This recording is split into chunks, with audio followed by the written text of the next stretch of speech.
कि मंगल भवन अमंगल हारी, द्रवहु सुत दशरथ अजिर बिहारी। मंगल भवन अमंगल हारी, द्रवहु सुत दशरथ अजिर बिहारी। अब प्रभु कृपा करहु यही भांति, सब तज भजन करहु दिन राति। अब प्रभु कृपा करहु यही भांति, सब तज भजन करहु दिन राति। जो आनंद सिंधु सुख राशि, से करते त्रय लोक सुपासी। सो सुख धाम राम यस नामा, अखिल लोकदा यक विश्राम। जो आनंद सिंधु सुख राशि, से करते त्रय लोक सुपासी। सो सुख धाम राम यस नामा, अखिल लोकदा यक विश्राम। विश्व भरन पोषण कर जोई, ताकर नाम भरत यस होई।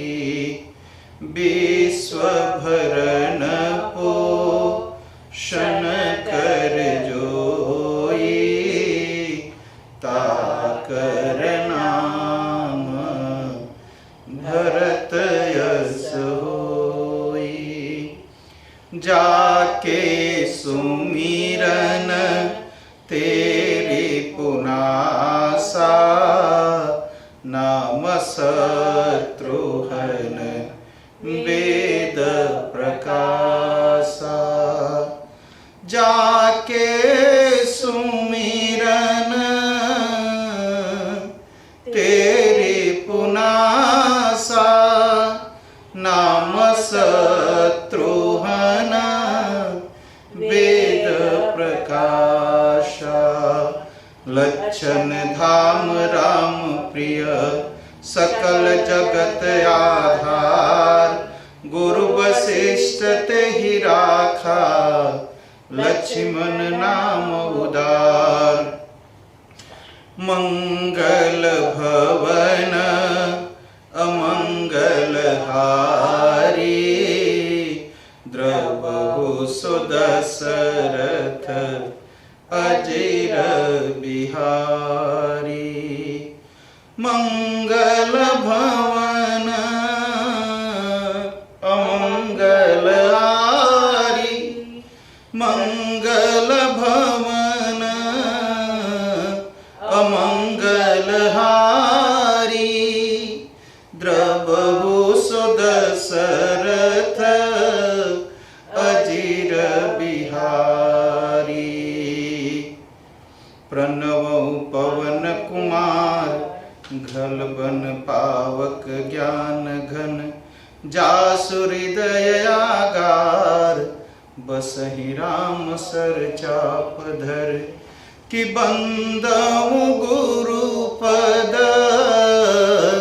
पदुम परागा, सु सुरिच सुबास सरस अनुरागा बंदं गुरुपद पदुम परागा सुरिच सुबास सरस अनुरागा अमी अमूरिमय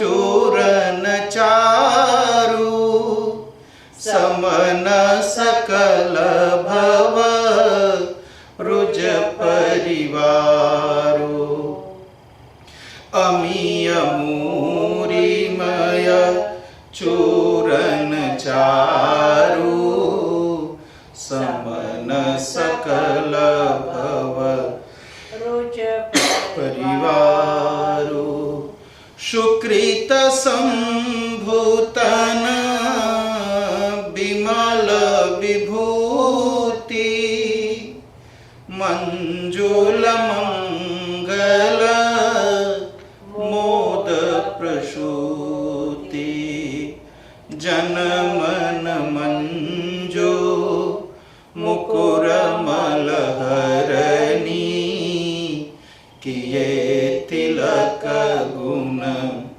गण बस करनी जन मन मंजू मुकुर मलहरणी किए तिलक गुण गण बस करनी कि बंदं गुरुपद पदुम परागा सुरिच सुबास सरस अनुरागा कि श्री गुरु चरण सरोज रज निज मन मुकुर सुधार बरनौ रघुबर विमल जसु जो दायक फल चार बोलिए श्यावर रामचंद्र भगवान की जय। श्री गुरुदेव महाराज की जय। पवन सुत हनुमान की जय। श्री दक्षेश्वर भगवान की जय। श्री केतुमालेश्वर भगवान की जय। श्री दिव्येश्वर भगवान की जय। हर हर महादेव। सभी भक्त प्राणीजन और लाइव देखने वाले तमाम भक्त, आप सबका, हम सब के हनुमान जी सबका भला करें।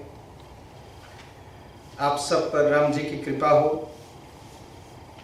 अभी पिछले दिनों हम पुरुषोत्तम मास मनाए, इसके बाद पितृपक्ष आया और पितृपक्ष के बाद हम लोगों ने अभी नवरात्रि मना के आनंद लिया हम लोग, तो बहुत अच्छा। और आप जानते हैं कि हमारा हिंदू धर्म जो है एक उत्सव प्रधान धर्म है। इसमें बहुत सारी परंपराएं, बहुत सारे उत्सव हैं और परंपराओं उत्सव से यह दुनिया का यह बहुत धनी परंपरा है हम सबकी। हर रोज कुछ न कुछ हमारे धर्म में कोई न कोई उत्सव होता है। वह इसलिए कि धर्म सिखाता है कि यह जीवन उत्सव है, लड़ाई नहीं है, युद्ध नहीं है, कि आप युद्ध करोगे मजहब के नाम पर, रिलीजन के नाम पर। मजहब और रिलीजन के नाम पर युद्ध नहीं होता। वह मजहब और रिलीजन ही नहीं होते जो युद्ध करते।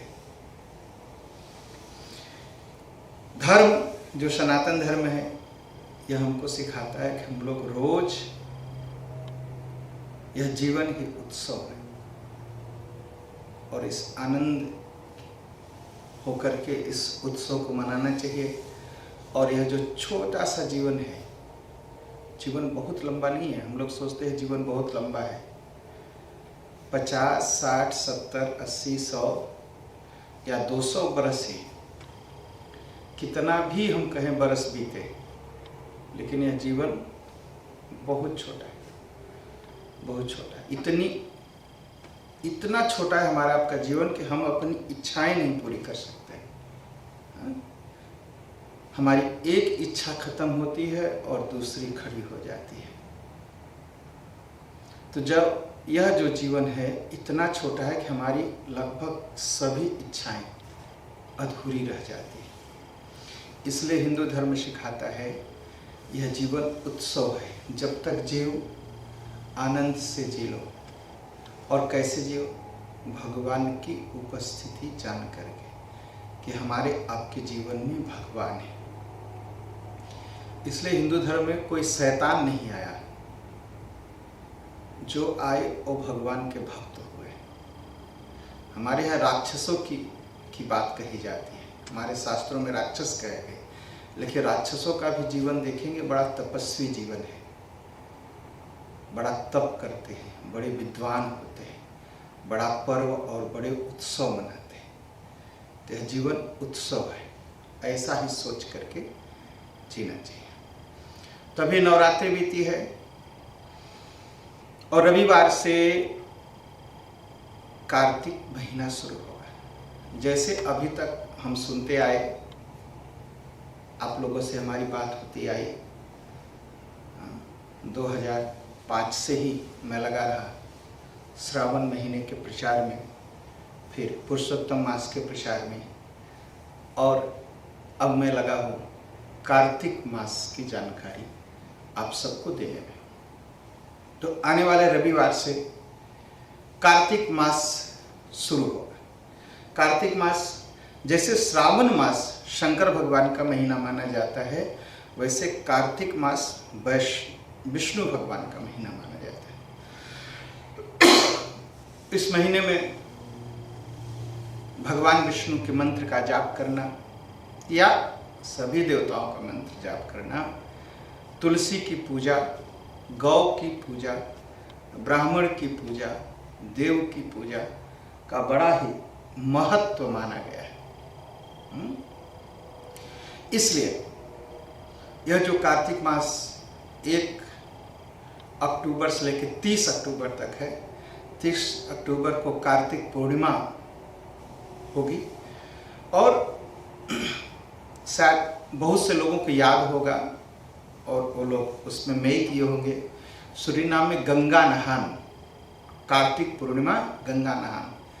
तो गंगा नदी के किनारे लोग जाते थे, नदियों के किनारे सूरीनाम में गंगा पूजन होता था और सत्यनारायण भगवान की कथा होती थी।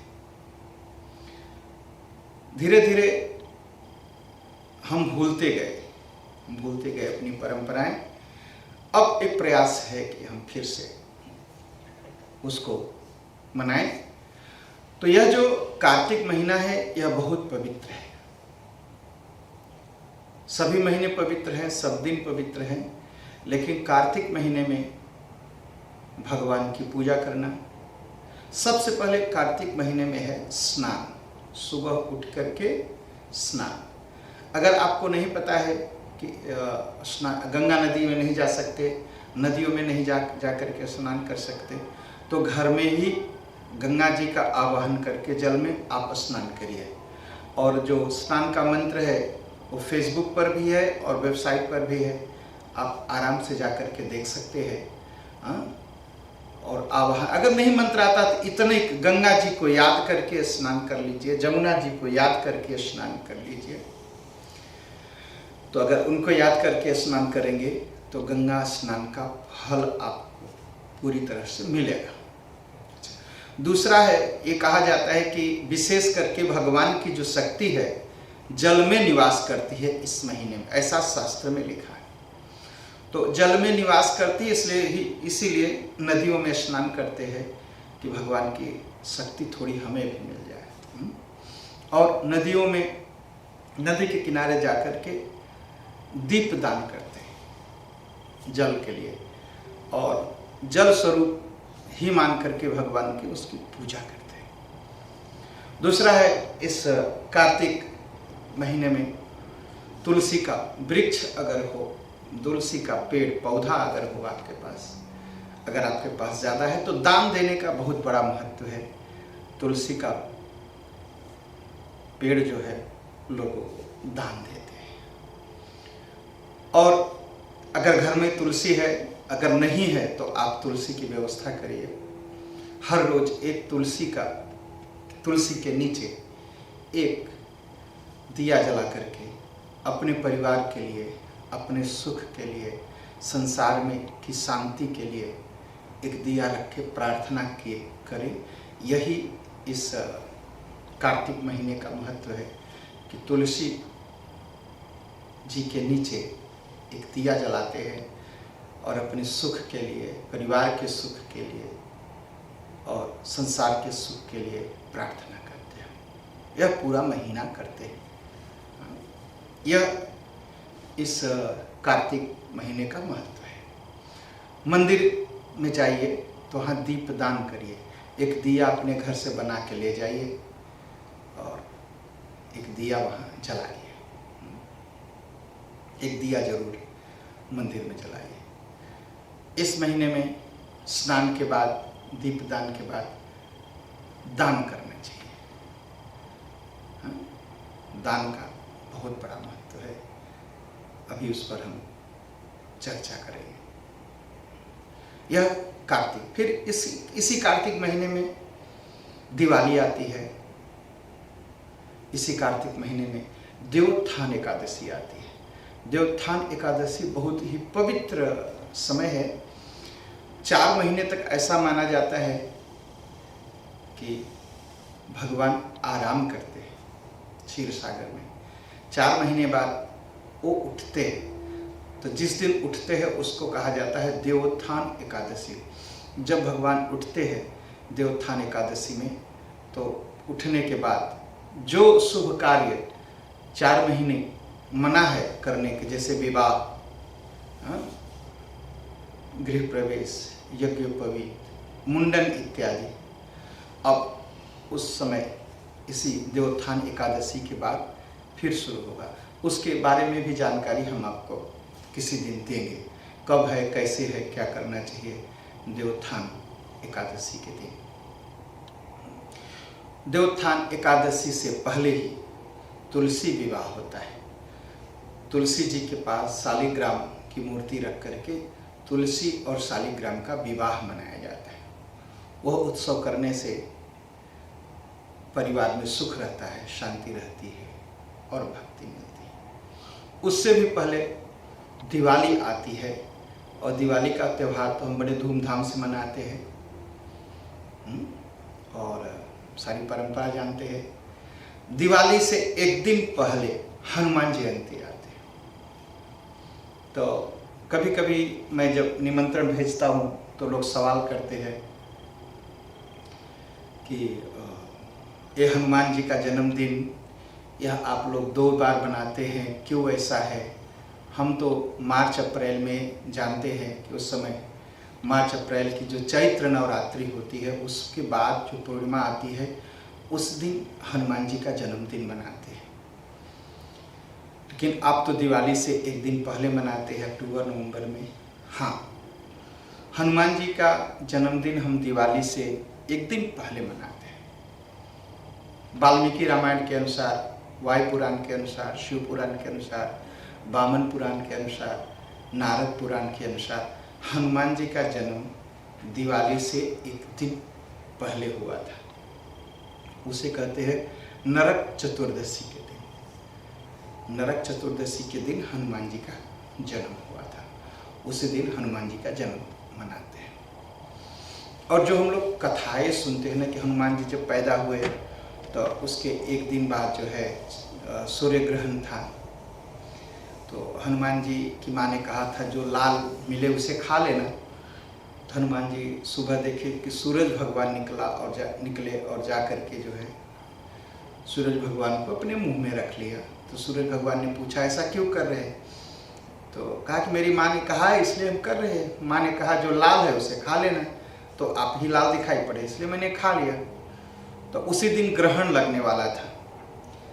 तो राहु ने कहा कि ये तो आज सूर्य को मैं खाता हूँ, ये दूसरा कौन खा लिया, तो वह इंद्र के पास गए। तो यह जो सूर्य ग्रहण है यह अमावस्या के दिन लगता है, पूर्णिमा के दिन नहीं। तो इससे यह सिद्ध होता है कि हनुमान जी का जन्मदिन अमावस्या से एक दिन पहले हुआ था, पूर्णिमा से एक दिन पहले नहीं। पूर्णिमा के दिन चंद्र ग्रहण लगता है और अमावस्या के दिन सूर्य ग्रहण लगता है। तो इससे यह सिद्ध हो, सारे शास्त्र में यही लिखा है कि हनुमान जी का जन्मदिन जो है दिवाली से एक दिन पहले चतुर्दशी के दिन हुआ था। और यह जो कथा लिखी गई, उन्होंने सूर्य को खा लिया, उस दिन सूर्य ग्रहण था। तो सूर्य ग्रहण हर समय लगता है अमावस्या के दिन। दुनिया में कहीं भी सूर्य ग्रहण हो तो होगा अमावस्या के ही दिन। तो इसलिए यह जो है कि हनुमान जी का जन्मदिन अमावस्या के से एक दिन पहले, दिवाली से एक दिन पहले हुआ, यह सत्य है और हम लोग इसी को मनाते हैं। कभी कभी लोग आपस में बहस करने लगते हैं और बार बार लिखते हैं, बात पूछते भी है। हम पूरी कोशिश करते हैं कि हम उनको सही जानकारी दें और सही उत्तर दें। कभी कभी लोग विश्वास करते हैं, कभी कभी नहीं करते हैं। देखिए, हनुमान जी का जन्मदिन दिवाली से एक दिन पहले हुआ। तो इस दिन, इस बार दिवाली पड़ रही 14 नवंबर को, सैटरडे को, और एक दिन पहले 13 नवंबर फ्राइडे को हनुमान जी का जन्मदिन है। जो दूसरा मंदिर केतुमालेश्वर धाम है, कोरन होरन फ्रोडिंगन के पास, वहाँ पर हम हनुमान जी का जन्मदिन मनाएंगे। हनुमान जी को झूला झुलाएंगे, पालना झुलाएंगे हनुमान जी को, और 11 बार हनुमान चालीसा का पाठ करेंगे। तो हनुमान चालीसा का हम पाठ करेंगे 11 बार। इसके लिए आप सबको निमंत्रण है। आप शाम को 6 बजे से आ सकते हैं हनुमान चालीसा के पाठ के लिए। और जो भी भजन ग्रुप हैं, जो भजन करते हैं, ढोल बजाते हैं, हारमोनियम बजाते हैं, सबको मेरा निमंत्रण है, आप आइए। और आने से पहले एक बार आप फ़ोन करिए, जिससे पता रहे कितने लोग आए, क्योंकि आप जानते हैं कोविड का टाइम चल रहा है और 30 लोग ही मंदिर आ सकते हैं। इसलिए आने से पहले एक बार आप फ़ोन करिए। और फ़ोन का नंबर भी आप फेसबुक पर है और वेबसाइट पर है, आप आराम से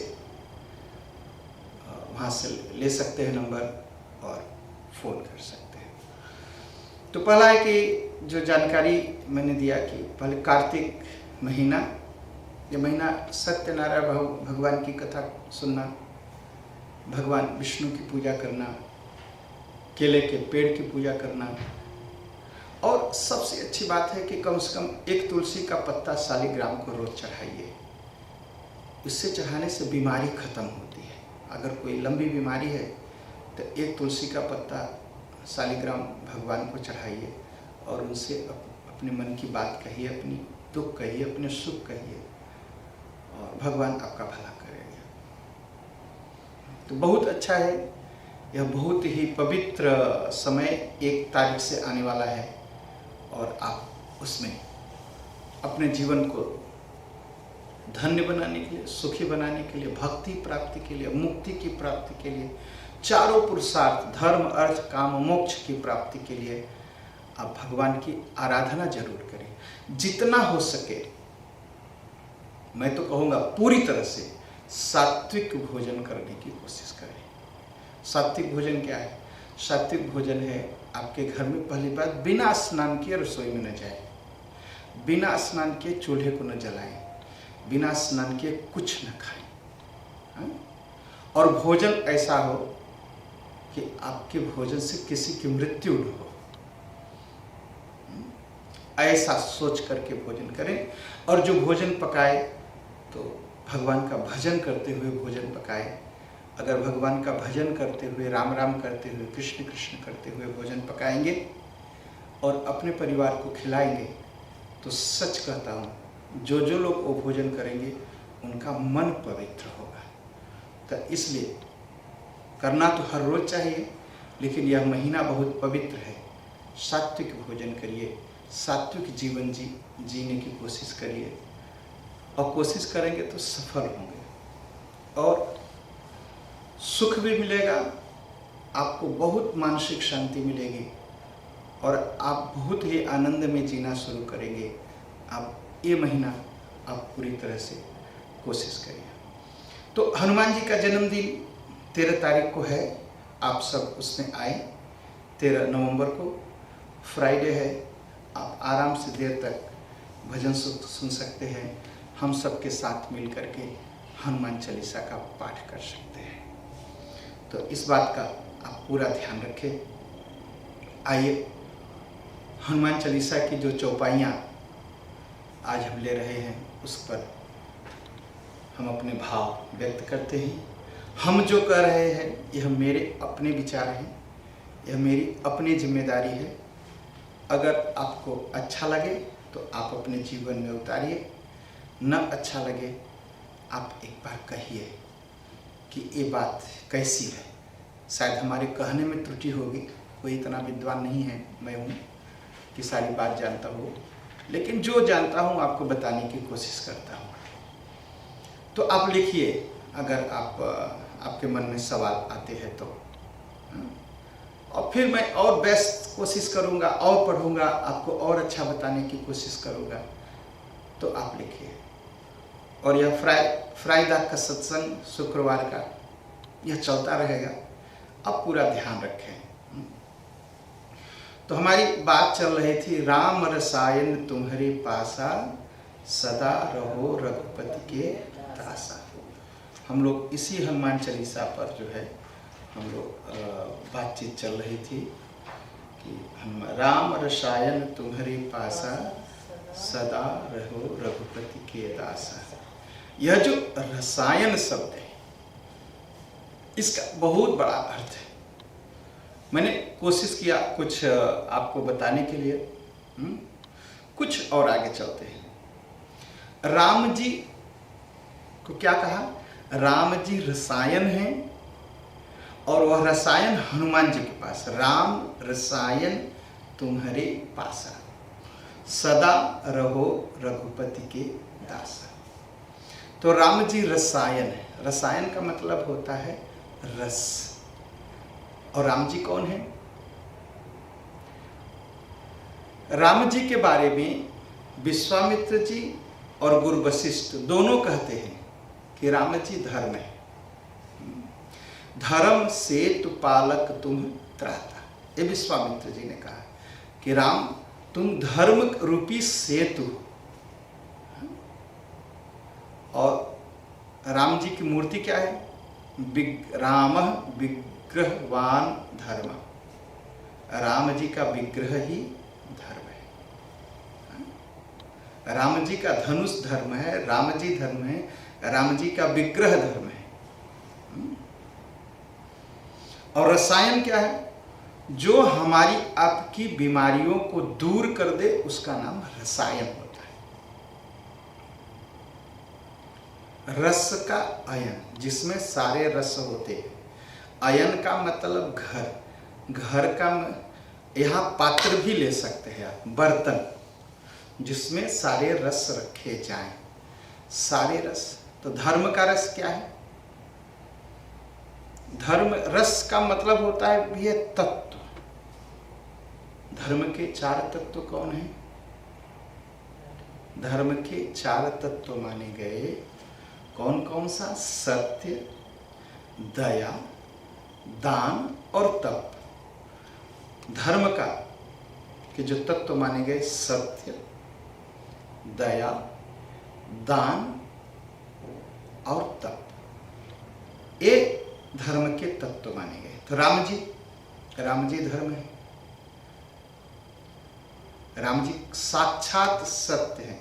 राम सत्य संकल्प प्रभु, सभा काल बस तोय। राम जी सत्य संकल्प है और वह सत्य जो है हमारे हनुमान जी के पास है।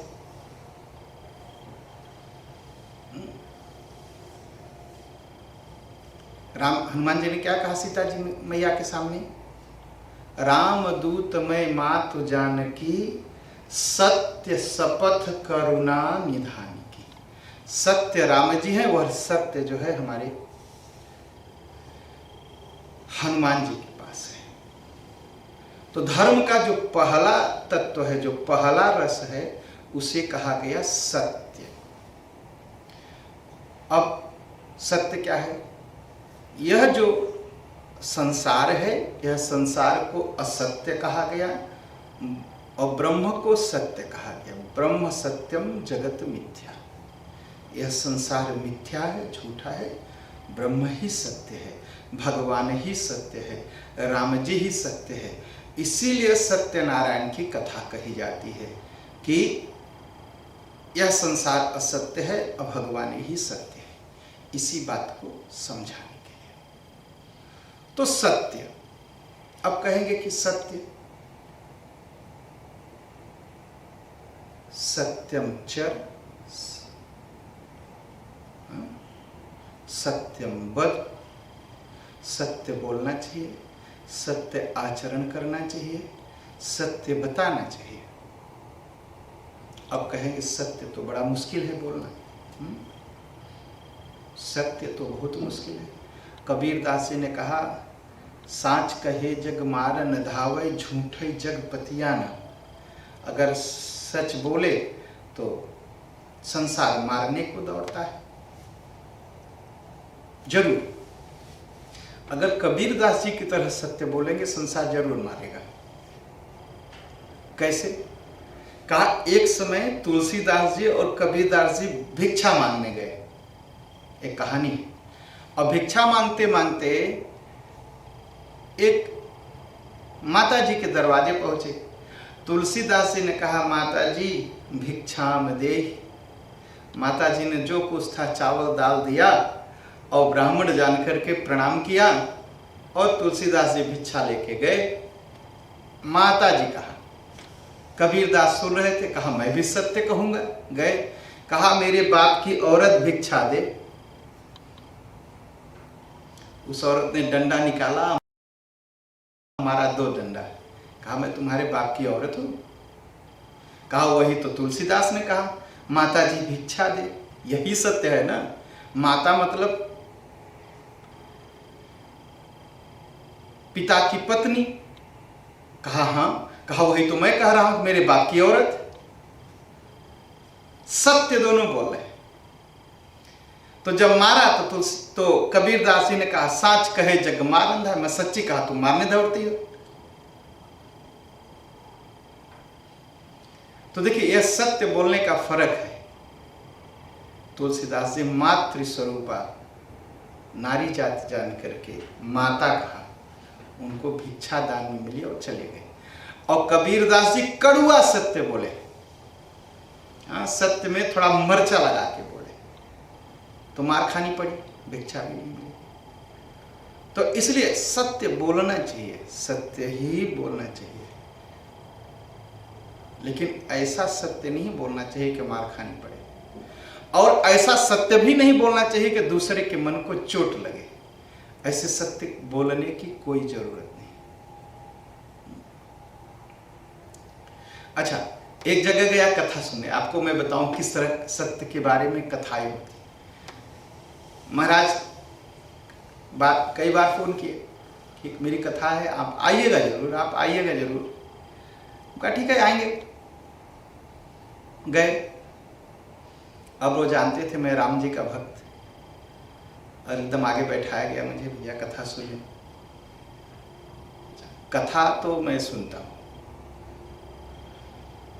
जितने लोग बोलते हैं हॉलैंड सूरीनाम, मैं सबकी कथा सुनता हूँ।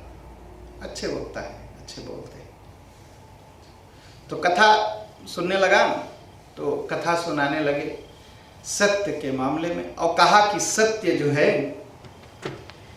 सत्य बोलना बहुत मुश्किल है। राम जी भी झूठ बोल गए थे। तो मैं तो चौंक गया कि राम जी झूठ कहाँ बोल गए। तो जब मैं उनकी तरफ देखा तो लगे बोलने कि उन्होंने कहा कि मेरे भाई का विवाह, सुपुनखा प्रसंग में कहा कि मेरे भाई का विवाह नहीं हुआ है, चले जाओ। तो उन्होंने अर्थ निकाला, कहा देखो इसका अर्थ में निकलता है कि अपना मौका निकालने के लिए कभी कभी झूठ बोल लेना चाहिए, लेकिन यह सत्य नहीं है। अपना काम निकालने के लिए तो कभी भी झूठ नहीं बोलना चाहिए। सत्य ही बोलना चाहिए, लेकिन मीठा बोलना चाहिए। तो मैं आया तो मुझे तो बड़ी चिंता हुई कि अगर इस तरह कथाएं होगी तो असत्य का प्रचार होगा, तो सब अपना राम जी का उदाहरण देंगे और असत्य बोलेंगे। तो मैंने लोगों से कहा देखिए ये कथा मुझे लगता है महाराज को समझ में नहीं आई। लोगों ने कहा तो ठीक, कहा नहीं कथा ऐसी नहीं है, ठीक से पढ़ना चाहिए। भगवान ने क्या कहा, पहले सुपनखा ने क्या कहा, भगवान से कहा कि देखो आज तक मैं कुमारी हूँ, मेरा विवाह नहीं हुआ।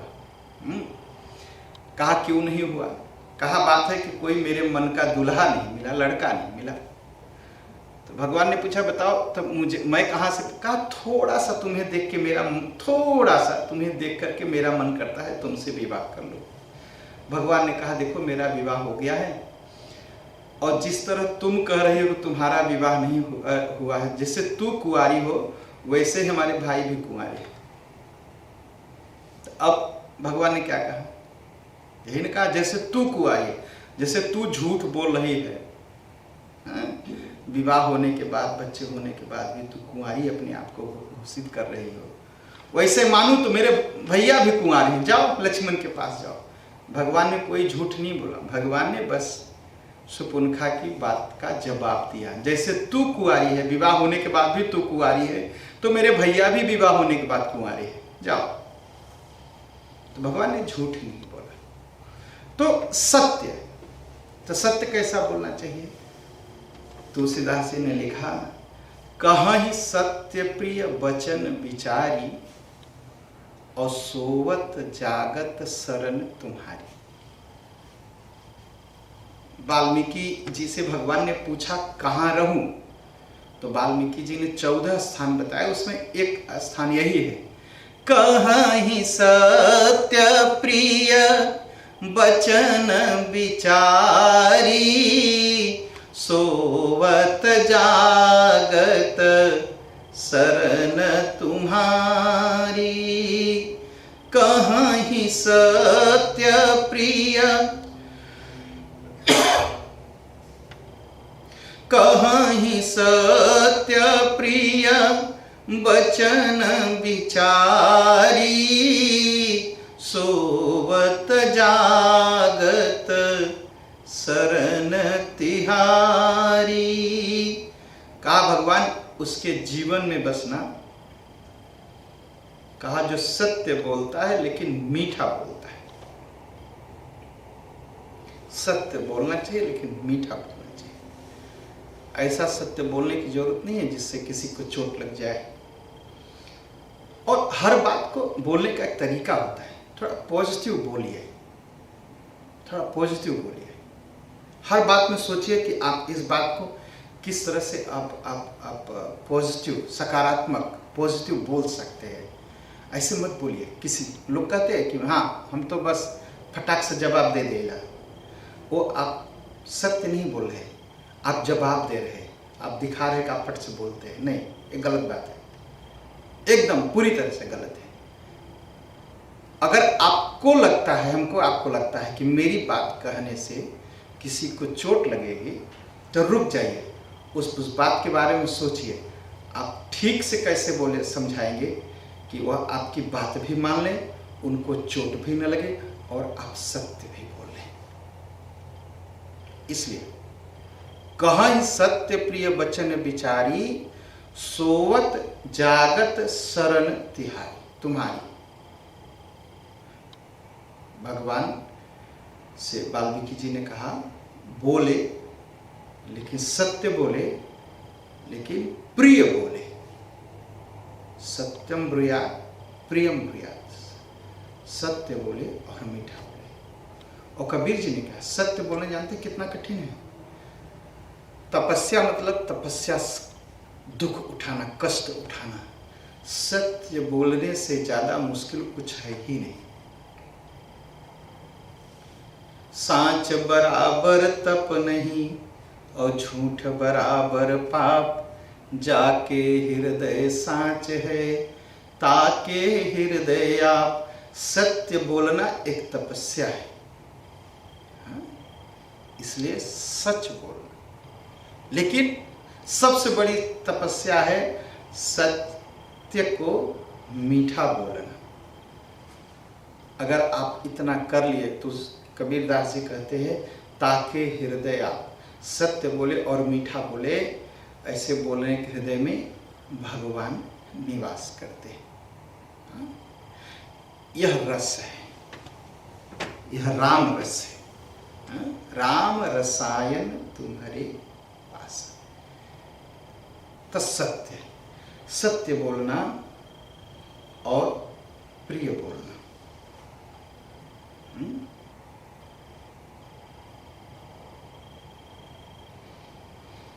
इसलिए सत्य बोलना।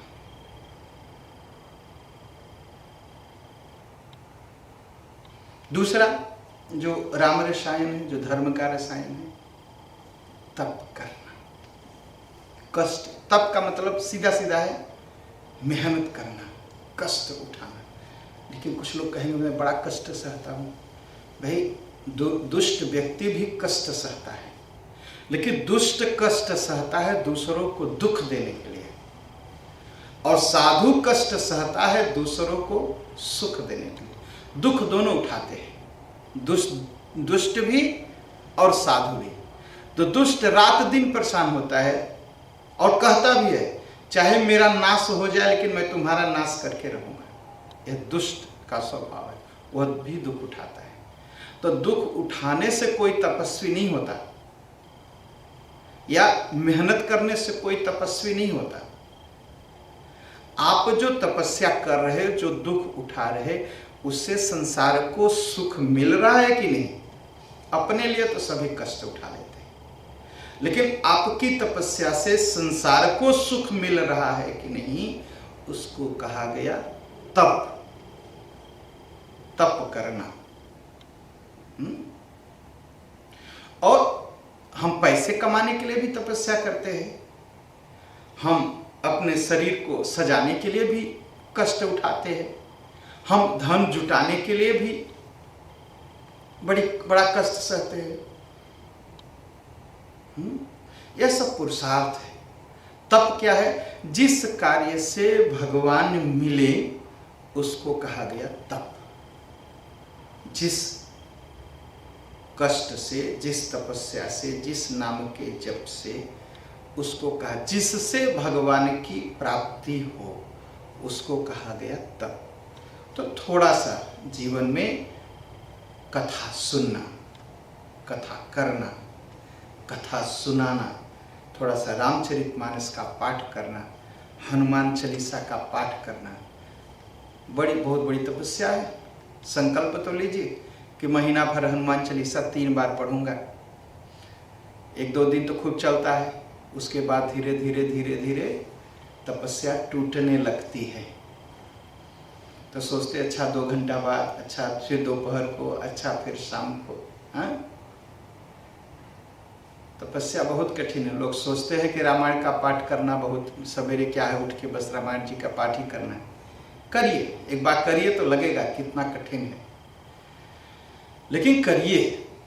ये जो कार्तिक महीना है, कम से कम 3 बार हनुमान चालीसा का पाठ करिए, पाठ करिए, पाठ करिए। तो जरूर करिए, जरूर करिए, जरूर करिए। तो इसलिए थोड़ा सा तप। किस लिए तप करना? पहली बात तो समाज सुखी हो, संसार में सुख की सृष्टि हो, इसलिए थोड़ा सा तपस्या करना। भगवान की प्राप्ति हो जाए, इसलिए थोड़ा सा कष्ट सहना। और आजकल हम कष्ट सहने के लिए तैयार नहीं। थोड़ी सी कोई बात कह दिया तुरंत दिमाग गर्म हो जाएगा, नाराज हो जाएंगे। थोड़ा सा किसी ने कुछ ठीक से नहीं बोला, अरे मेरा तो बहुत अनुभव है। कोई मंदिर आए, अगर मैं व्यस्त रहूं, एक बार राम राम न करूं तो शुरू हो जाता है पंडित जी नाराज हैं। मैं नाराज किसी से नहीं हूं, कोई किसी से नहीं नाराज होता मंदिर में। हो सकता है आदमी व्यस्त हो सकता है आदमी कुछ और सोच रहा हो, उस समय ध्यान न दिया हो, बस इतने करें। तो थोड़ा सा सहना, सहन की शक्ति अपने अंदर रखना, इसको भी तब कहा गया, सहना। सहना किस लिए, कष्ट सहना किस लिए? धर्म की रक्षा के लिए, गौ की रक्षा के लिए, भगवान की सेवा के लिए, संसार के सुख के लिए, इसके लिए थोड़ा सा कष्ट सहना, इसका नाम तपस्या है। यह भी राम रसायन है। हनुमान जी कितना कष्ट सहते हैं। हनुमान जी से पूछा गया, तुमको शर्म नहीं आती बंदर, रस्सी से बांधे गए हो, मारहि लात देहि सब गारी। लात भी मारते थे हनुमान जी को और गारी भी देते थे हनुमान जी को। अब सोच लीजिए क्या क्या गारी दिए होंगे। अब किसी को आप बनरा कह दीजिए तभी सिर फोड़ दे आपका। हनुमान जी को कितनी खराब खराब गाली दिए होंगे लोग। तो पूछा गया, तुम्हें शर्म नहीं आती? हनुमान जी ने कहा, मोहि न कछु बाधे करि लाजा, और कीन चहु निज प्रभु कर काजा। कहा मुझे कोई शर्म नहीं। कहा क्यों? कहा मुझे राम जी का काम करना है, राम जी के काम में लाज कैसा? तो वैसे ही समाज के काम में अगर कोई कुछ कह दिया, कोई गाली भी दे दिया, और मैं सत्य कहता हूं, अब किसी की हिम्मत नहीं है कि आपको लात मारे। हनुमान जी लात भी सह लिए थे। अगर कोई कुछ कह दिया, थोड़ा सहन की शक्ति रखिए, थोड़ा सा सह लीजिए, और जब सह लेंगे ना, तो मैं सत्य कहता हूं आप ही लंका जलाएंगे, कोई नहीं लंका जलाएगा।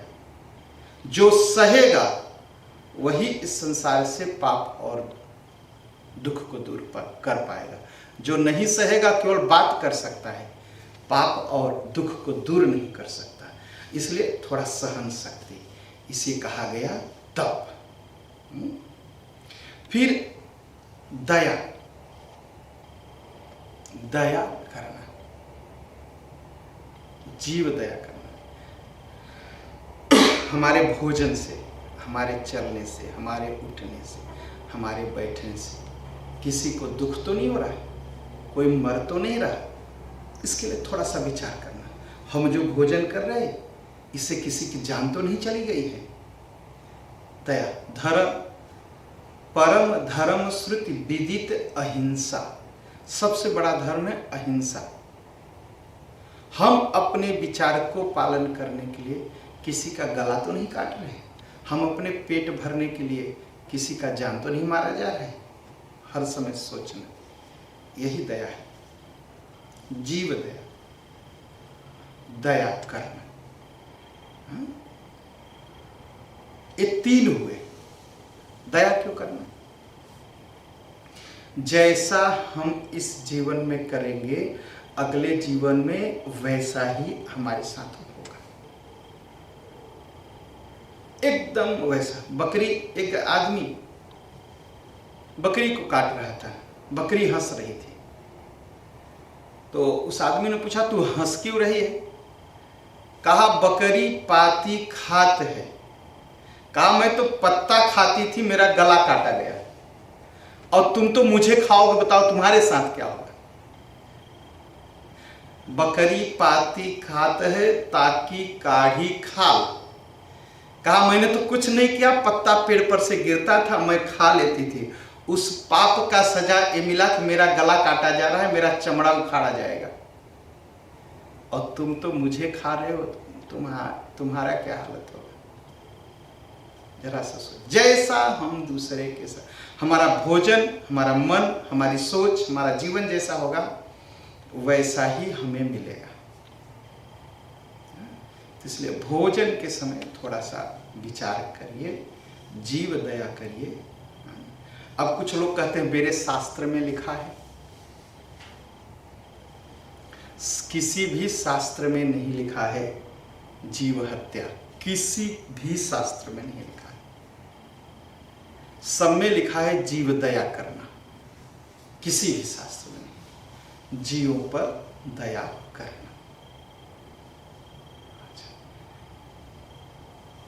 तो दया करें, दया करें। चौथा है दान। कलयुग में दान का बहुत बड़ा महत्व है। तुलसीदास जी ने क्या लिखा दान के बारे में? प्रगट चारिपत धर्म के कलिमह एक प्रधान, जेन केन विधि तीने दान करई कल्याण। धर्म के चार पैर हैं, जो अभी मैं बताया, चार रस, सत्य, तप, दया, ये तीन बताया। चौथा है दान।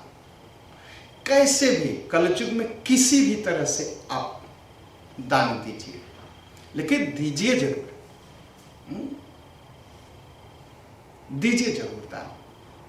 और मैं दान के बारे में लिखता रहता हूँ, तो लोगों को लगता है कि पंडित जी को दान चाहिए। हाँ, मैं प्रेरित करता हूँ कि दान दीजिए, जरूरत नहीं है कि आप ला करके मुझे ही दीजिए।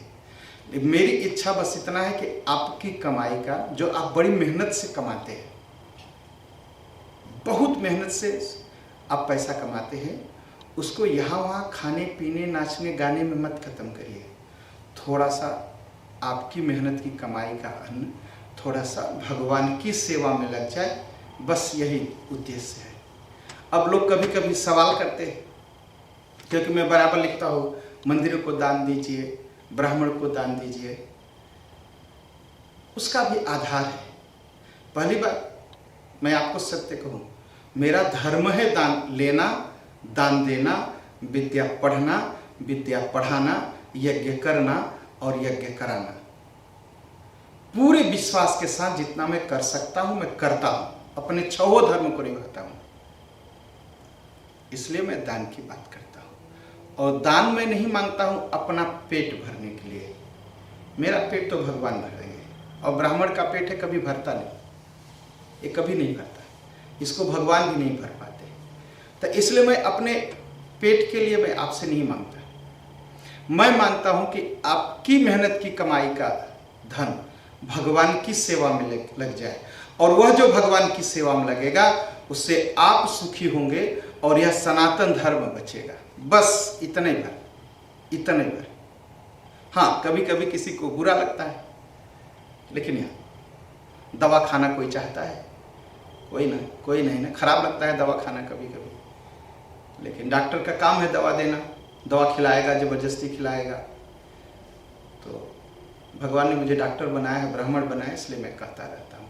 तुलसीदास जी भी कहते हैं, प्रगट चारि पद धर्म के कलिमह एक प्रधान। धर्म के चार पैर हैं, एक, और कलयुग में एक ही बचता है। कौन सा?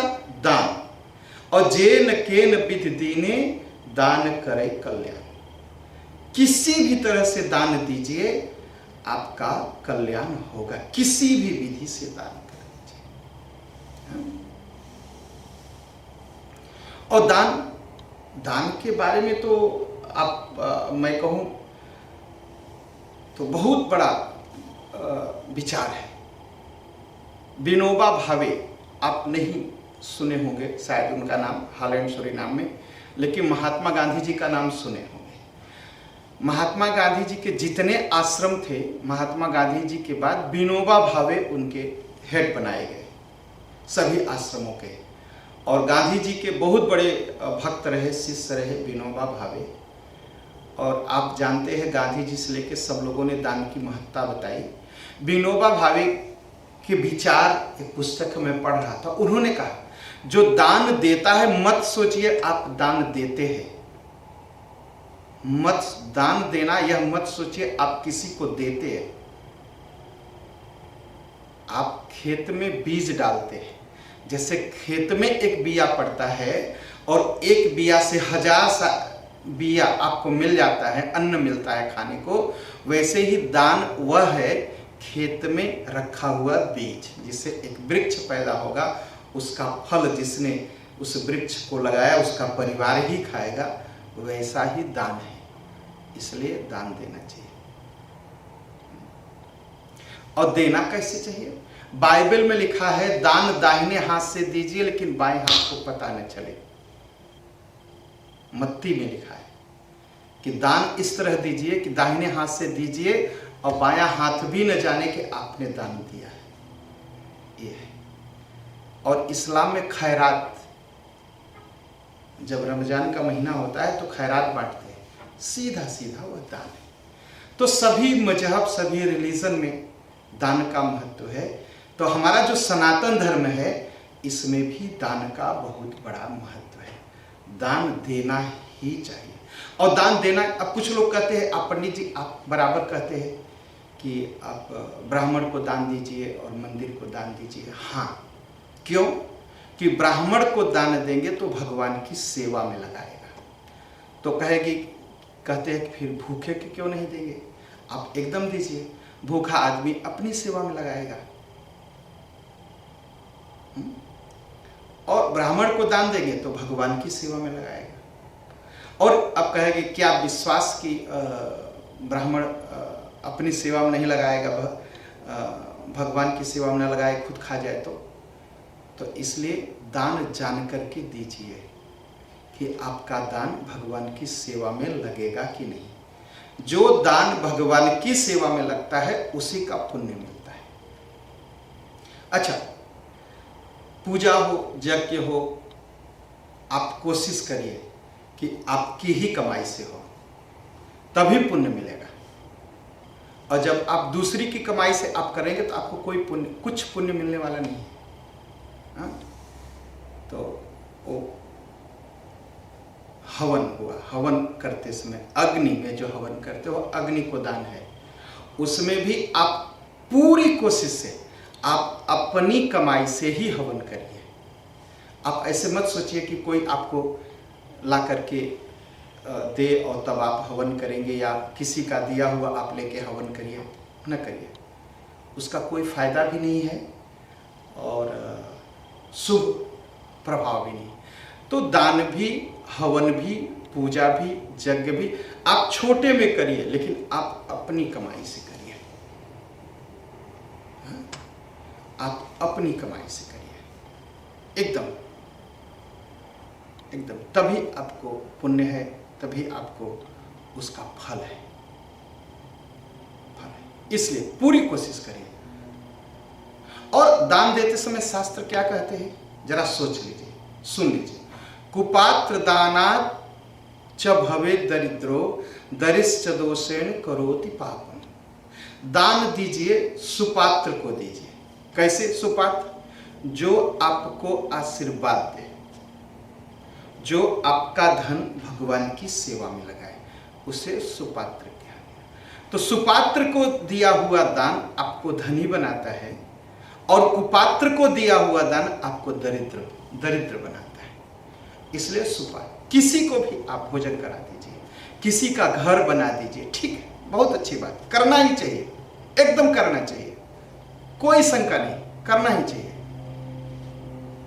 लेकिन दान अगर देना है तो अपने से बड़े, जो आपसे ज्ञान में बड़ा हो, आपसे तपस्या में बड़ा हो, आपसे उम्र में बड़ा हो, जो आपको आशीर्वाद दे सके, उसी को दान देना चाहिए। तो कुपात्र दानाच भवेत् दरिद्रो दरिच्च दोषेन करोति पापम।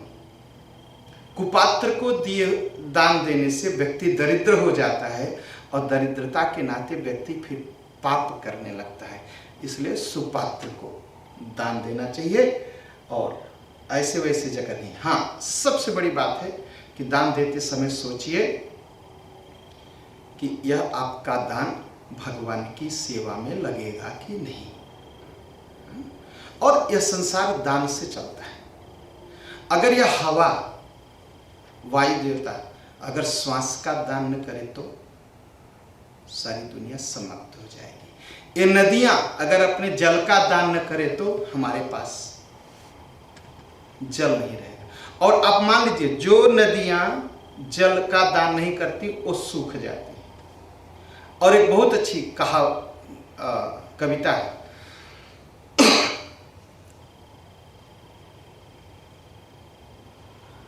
नाव में बाढ़े पानी और घर में बाढ़े दाम, दोनों हाथ उलीचिए यही सयानु काम। नाव में जब पानी भरने लगता है तो क्या करते हैं?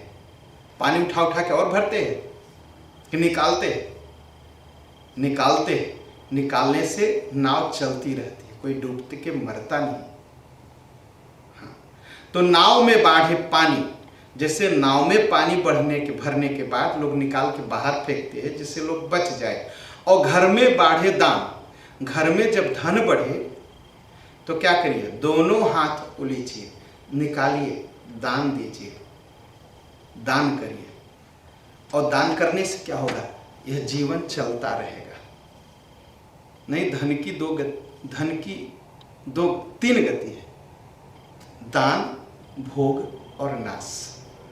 या तो धन का भोग कर सकते हैं, या धन को दान करके पुण्य कमा सकते हैं, नहीं तो नाश तो होना ही होना है। तो दान जो देता है उसके धन का नाश नहीं होता है। और भोग करने वाला और बचा के रखने वाला, इसका तो नाश होना है। इसलिए अपनी कमाई से कुछ भी दान करना चाहिए और भगवान की सेवा में लगाना चाहिए। यह चार जो है रसायन है। राम जी धर्म है। धर्म के चार तत्व हैं, चार रसायन हैं: सत्य, तप, दया और दान। और कलयुग में इस दान का बहुत बड़ा महत्व है। इसलिए राम रसायन तुम्हारे पासा, सदा रहो रघुपति के दासा। तुम्हारे भजन राम को पावे, जन्म जन्म के दुख बिसरावे। तुलसीदास जी कहते हैं, हनुमान जी आपके भजन से राम जी मिल जाएंगे। कैसे मिल जाएंगे? राम जी, लक्ष्मण जी, सीता जी हनुमान जी के हृदय में बसते हैं। अगर हनुमान जी को प्रणाम किया तो क्या हुए? राम जी मिल गए, लक्ष्मण जी मिल गए और सीता जी मिल गए। और जब मिल जाएंगे जीते जी, उसके बाद क्या होगा? अंत काल रघुबरपुर जाई, जहाँ जन्म हरि भगत कहाई। वह व्यक्ति साकेत लोक को जाएगा। मान लीजिए कुछ कर्म बाकी रहा तो जहां भी जन्म लेगा वह हरि भक्त बनेगा, राम जी का भक्त बनेगा। और देवता चित नहीं धरई, हनुमत से सर्व सुख करई।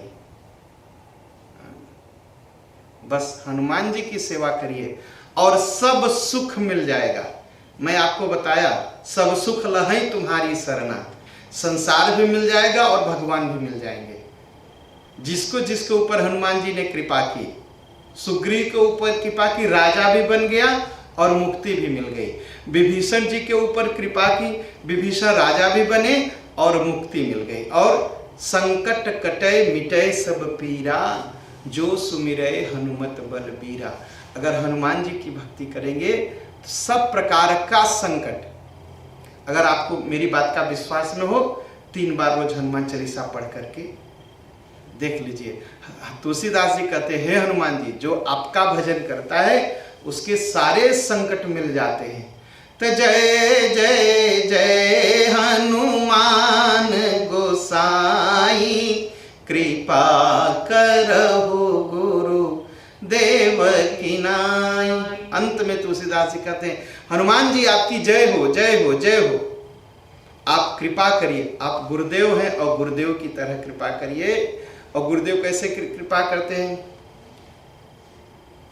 जन मन मंजु मुकुर मल हरणी, किए तिलक गुण गण बस करनी। जो गुरुदेव, जिसके ऊपर गुरुदेव कृपा करते हैं या गुरुदेव के चरण की धूल मिल जाती है, उसके जीवन में सारे गुण आ जाते हैं। वैसे हनुमान जी की जो पूजा करेगा, जो हनुमान चालीसा का पाठ करेगा, सारे गुण आ जाएंगे। और जो यह पढ़े हनुमान चालीसा, होई सिद्धि साक्षी गौरीसा। और तुलसीदास जी कहते हैं, जो इस हनुमान चालीसा को पढ़ेगा वह सिद्ध हो जाएगा, सारी सिद्धियां उसे मिल जाएगी। मैं सिद्धियां बता दिया, अष्ट सिद्धि नवनीत के दाता, उस प्रसंग में सारा कुछ मैंने बताया। और तुलसीदास जी कहते हैं कि मैं नहीं, साक्षात शंकर भगवान सिर पर गंगा रख करके गवाही देते हैं, प्रमाण करते हैं कि जो इसको पढ़ेगा वह सिद्ध हो जाएगा। और तुलसीदास सदा हरिचेरा कीजय नाथ हृदय महडेरा। तुलसीदास जी कहते हैं कि यह तुलसीदास, हनुमान जी यह तुलसीदास आपकी शरण में है, आपका चेला है, आप हृदय में निवास करिए। और आप हनुमान जी आप हृदय में निवास करोगे तो साथ साथ राम जी निवास करेंगे, लक्ष्मण जी निवास करेंगे और सीता मैया निवास करेंगे। तो पवन तनय संकट हरण मंगल मूर्ति रूप राम लखन सीता सहित हृदय बसहु सुरभूप। हे पवन के पुत्र, संकट के हरने वाले, मंगल मूर्ति, सदैव मंगल करने वाले हनुमान जी राम जी के साथ, सीता जी के साथ, लक्ष्मण जी के साथ इस हृदय में बसिए। बोलिए पवन सुत हनुमान की जय। तो आज से यहाँ पर हनुमान चालीसा की कथा पूर्ण हुई। अगले शुक्रवार को हम आपको फिर से नई कथा का रसपान कराएंगे, एक नया प्रसंग लेके आएंगे। और 13 नवंबर को हनुमान जी का जन्मदिन है, वहाँ आइए। यह जो पूरी हनुमान चालीसा की कथा हम सब सुने हैं, इसको यूट्यूब पर, फेसबुक पर आप सुनते रहिए। और जो भी आप सहयोग कर सकते हैं मंदिर को करते रहिए। और मेरा सपना तो बहुत बड़ा है, मैं नहीं कहता मैं बहुत त्यागी पुरुष हूँ। मेरा सपना है, मेरी बहुत इच्छाएं हैं। मेरी इच्छाएं है कि 12 प्रोविंस है हालैंड में, कम से कम 12 मंदिर तो खड़े हो जाए। तो आप सबके सहयोग से, हनुमान जी की कृपा से सब हो जाएगा। भगवान पूरा करेंगे, इस जन्म में नहीं तो उस जन्म में। लेकिन 13 नवंबर को आपको निमंत्रण है, कोरन होरन के मंदिर में आइए और वहाँ पर हमारे साथ हम सब मिल करके हनुमान चालीसा का पाठ करें और अपने जीवन को धन्य बनाएं। बोलिए पवन सुत हनुमान की जय, श्री दक्षेश्वर भगवान की जय, श्री केतुमालेश्वर भगवान की जय, श्री दिव्येश्वर भगवान की जय, श्यावर रामचंद्र भगवान की जय, दुर्गा माता की जय। हर